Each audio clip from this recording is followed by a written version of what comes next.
Should I choose a profession where my productivity can be easy measured, or a profession where my productivity is not so easy measured?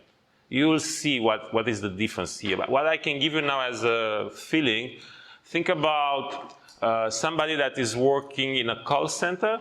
Maybe you had some contact with the call center. You have a problem with your phone. You call a number and you talk with some operator there. So working in a call center, it's a kind of job where you really see the best monitoring of your productivity, of the productivity of workers there. They have electronic systems that measure everything. How many seconds you answer the call, how many calls you take per day, how many calls will come back. So if you get a call and you try to answer a question, and then if the person is calling back, the computer will take this as an indicator of your low productivity because you failed to solve the problem. It will also measure how long it took before you took the phone. I mean, how many rings there were there? 1, 2, 3, 4. How many seconds you were in the front of your computer, and so on. So this is perfectly measured. The phone calls are recorded, so your supervisor can every time check what you said in a given phone call. If you said bad things, he will know that. Everything. So this will be an extreme case where you are really, really monitored. The other case is when you can be, for example, a business consultant. And let me tell you about the life of a business consultant, because I used to be one.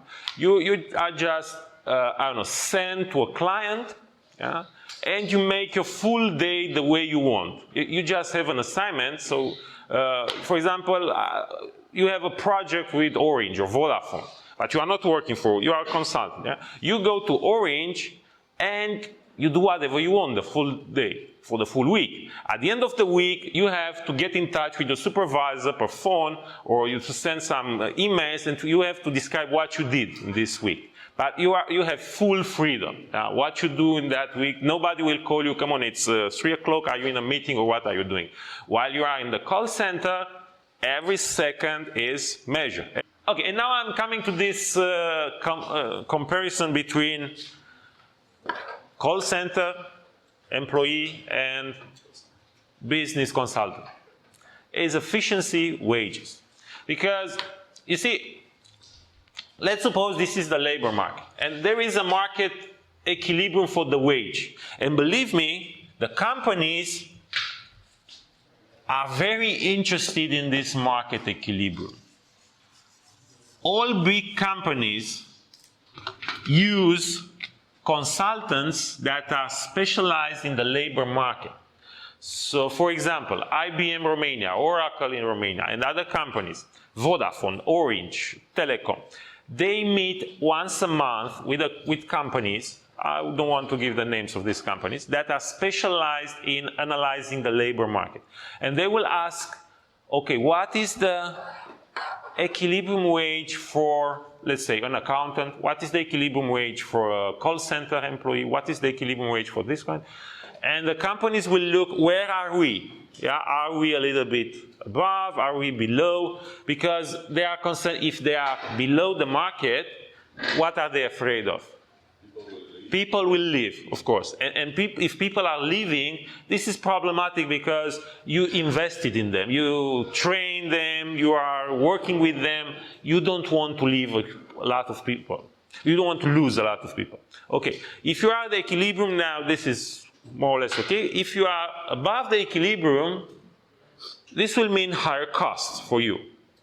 And you don't want to waste money. I mean, if you can pay less, why not? Now, even if the companies know, and they really know what is the equilibrium, for the big groups of professions, most of the professions are somewhere and they know where you are. In a lot of cases, they decide, voluntary is their decision, to pay more than the equilibrium. They decide to pay more, significantly more in some cases. The question is why they would do that. See? Why they would do that? And these are efficiency wages. This is how they are called. If you know, for example, that I can get a person, so I have a position, it doesn't matter what, and I can get somebody at 3,000. The consultant is telling me, you know, at 3,000, you find people, it's no problem with your description. Because keep in mind, there is always a job description and the potential profile for the employee. And companies are really looking for this kind of employee. They don't want people that are overqualified. They don't want people that are underqualified. They are just looking for a profile. Now, let's suppose I have this position, it's 3,000, but I say, I want to pay 5. And this is not because I have a fantastic applicant. I don't know, somebody came to me and I know I had an interview with this person and I say, wow, I love this employee. I have to keep it. No, I just say I want to pay more. I want to pay 5,000. Why should I do that as a company? It's kind of not so rational for me. Yes.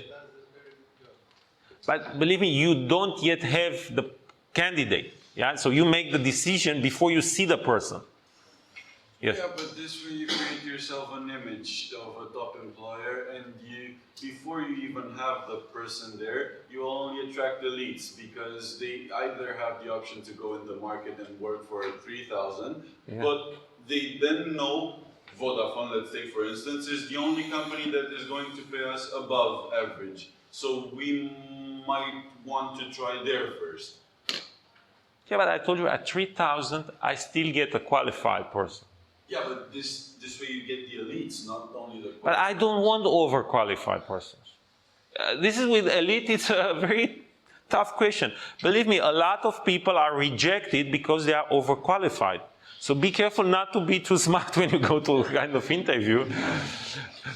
If you are overqualified, this will be a big problem because you will have an interview, for example, with your boss, the chief, which is above. And if he will see you as a threat, he will say, no, I don't like this person. This is a problem. Especially when you are young, you should not try to look too smart. You should try to look, I don't know, eager to learn. You should try to be speaking a lot of languages. This is always good. If you speak a lot of languages, it's perfect. But if you go there and you say, you know, to go like this, I want to be a manager and I want it fast. What do you think? That they will be like enthusiastic about you? Wow, this is amazing. No, but this was a side story. Let's go back here. Why should I pay more? Because, okay, what's turnover, worker quality, because of this at the most, worker effort. Yes. This is a big problem for the companies. If I can control or not the productivity.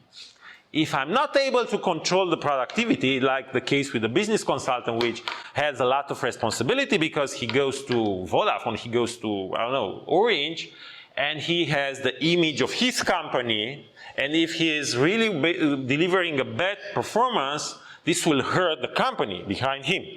There are consulting companies like McKinsey, like Roland Berger, like Bain, a lot of companies, Accenture, whatever, and they send key people to work inside other organizations.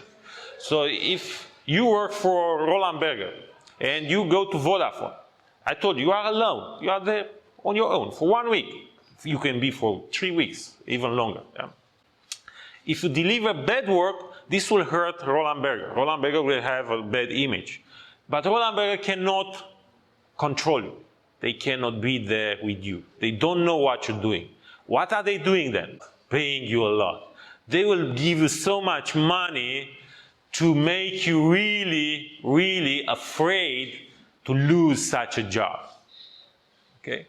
So this is how they control your effort. They are overpaying you. The consultants are very good paid because this is like a sword, yeah, on top of you. You are going there and you see, you think, I'm making so much money. If I do something wrong, I will lose everything. I will lose everything. I have to work hard. I will have. And consultants that work in such companies, they are there at 7 o'clock. They start working at 7. They go to bed at 12. They have a crazy life, but they are amazingly well paid because nobody can control them.